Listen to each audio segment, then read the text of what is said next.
ఎఫెసీయులకు రాసిన పత్రిక 5వ అధ్యాయంలో నడుచుట గురించి వ్రాయబడ్డది. నడక నేర్పెను అని ఎవరి గురించి చెప్పారు? ఆయన నడక నేర్పినవాడు అని చెప్పాడు. చెప్పండి, ఎవరికి చెప్పాలి? నడక నేర్పాడు. వచ్చింది, ఎక్కడో ఆన్సర్ వచ్చింది. Very good. ఎఫ్రాయిముకు నడక నేర్పెను. ఎఫ్రాయిము బాలుడై ఉండగా ఎక్కడి నుంచి పిలిచాడు? ఐగుప్తు నుండి పిలిచాడు. లోకము నుండి నిన్ను నన్ను పిలిచి, ఆయన లోకము నుండి, ఐగుప్తు అన్న లోకము నుండి నిన్ను నన్ను పిలిచి ఫరో యొక్క బంధకాల కింద నుండి విడిపించాడు నిన్ను నన్ను ఆయన. అందుకే ఐగుప్తునకు దాసులు కాకుండుడి అని రాయబడ్డది. ఐగుప్తు నుండి పిలిచాడు. ఎంత బాగుంది పదం. ఎఫ్రాయిమును ఐగుప్తు నుండి పిలిచి నడక నేర్పిన వాడను నేనే. ఇశ్రాయేలు, నీవు బాలుడై ఉండగా నేను నిన్ను పిలిచాను అన్నాడు. ఆయనంట నడక నేర్పాడు మనకి. కూలిన జీవితం, భారమైన బ్రతుకు, నలిగిన జీవితం, పాప భారము కింద నలిగిపోయాం మనం. ఎవరు తీస్తారు? ఎవరు ఉద్ధరిస్తారు? ఎవరు లేవనెత్తుతారు? మన భారాన్ని భరించేది ఎవరు? ఇది ఇక్కడ రాయబడ్డది. క్రీస్తు నిన్ను ప్రేమించి. అద్భుతం ఏంటో తెలుసా? ప్రేమించేవారు ఎవరు లేరు. ఎందుకంటే ఇతరుల ప్రేమను పొందడానికి మనలో ఏ ఆధిక్యత లేదు, ఏ అర్హత లేదు, ఏ యోగ్యత లేదు. వాక్యం ఏం చెప్తుందంటే మనం ప్రేమించదగిన వ్యక్తులం కాదు. మనం ఇంకనూ పాపులమై ఉండగా, ఇంకనూ శత్రువులమై ఉండగా, ఇంకనూ బలహీనమై ఉండగా, ఇంకనూ దూరస్థులమై ఉండగా, వాక్యం అదే చెప్తుంది. ప్రేమించబడడానికి అర్హత ఏది లేదు. అయినా వాక్యం ఇక్కడ వెరీ వెరీ బ్యూటిఫుల్. దేవుడు ఎంత బాగా చెప్తున్నాడు చూడండి. పౌలు గారు ఎఫెసీయులకు రాస్తూ మనం ఆయన ఎందుకు ఆరాధించాలి, ఎందుకు కీర్తించాలి, ఎందుకు గణపరచాలి, మన బ్రతుకు కాలం అంతా కూడా ఏం చేయాలి ఇక్కడ చెప్తున్నాడు. అక్కడ చూడండి 5వ అధ్యాయంలో మీరు ప్రియులైన పిల్లల వలె దేవుణ్ణి పోలి నడుచుకునుడి అని చెప్తున్నాడు. ఎవరిని పోలి? దేవుణ్ణి పోలి. చూడండి, క్రీస్తు మిమ్మల్ని ప్రేమించి పరిమళ వాసనగా ఉండుటకు మన కొరకు తను తాను దేవునికి అర్పణగాను బలిగాను, అర్పణగా బలిగా మారెను. క్రీస్తు నిన్ను ప్రేమించే పరిమళ వాసనగా ఉండుటకు దేవునికి బలిగా అర్పణ అయ్యాడు. బలి అయ్యను. మన కొరకు అర్పణ అప్పగించుకున్నాడు ఆయన. ఎందుకు తెలుసా? నీవు ప్రియులైన పిల్లల వలె నీవు ప్రియుడిగా ఉండాలని. ఉన్నారా? మీరు ప్రియుడిగా ఉన్నారా?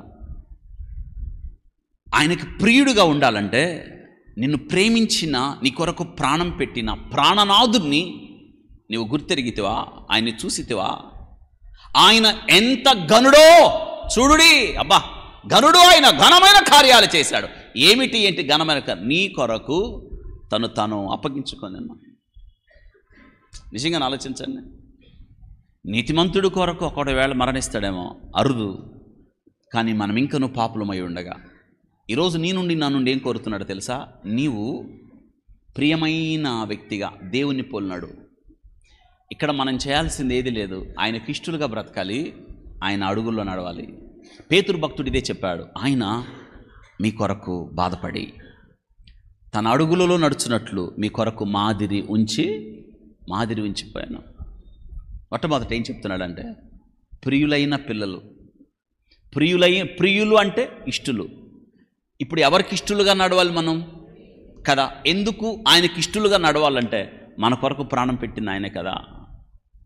అందుకే మనం విలువ పెట్టి కొనబడిన దేవుని సొత్తు. అందుకే మనం ఆయనకి ఇష్టలుగా నడవాలి అని చెప్పాడు.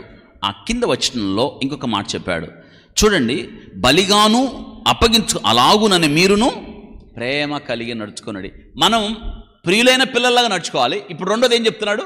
ప్రేమ కలిగి. ఏ ప్రేమ అంటే యేసయ్య నిన్ను ఏ ప్రేమతో ప్రేమించాడో, క్రీస్తు నిన్ను ఎలా ప్రేమించాడో, షరతులు లేని ప్రేమ, హద్దులు లేని ప్రేమ, కొలతలు లేని ప్రేమ, దాన్నే నిర్హేతుకమైన క్రీస్తు కల్వరి ప్రేమ.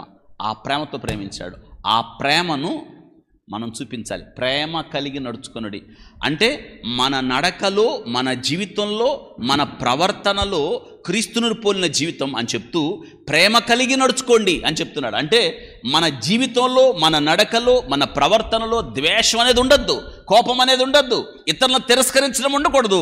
మనలో ఉండాల్సిన ఒకే ఒక్క శ్రేష్టమైన అనుభవం ఏంటంటే ప్రేమ. క్రిస్మస్ అంటేనే ప్రేమ. చెప్పండి, క్రిస్మస్ అంటేనే దేవుడు లోకమును ఎంతో ప్రేమ కలిగి నడుచుకొనుడి.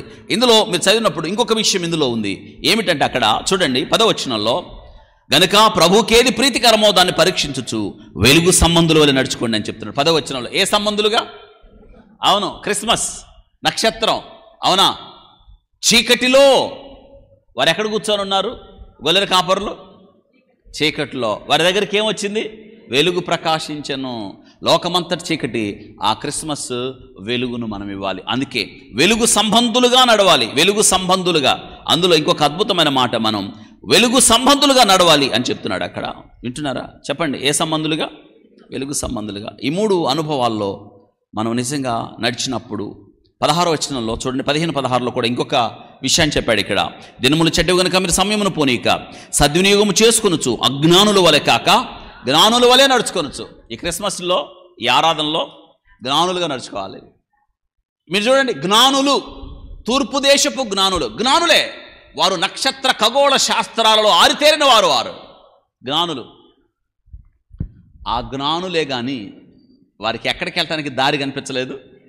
వాళ్ళకి దారి చూపించింది ఎవరు? నక్షత్రం. వెలిగిన నక్షత్రం, దారి చూపిన నక్షత్రం.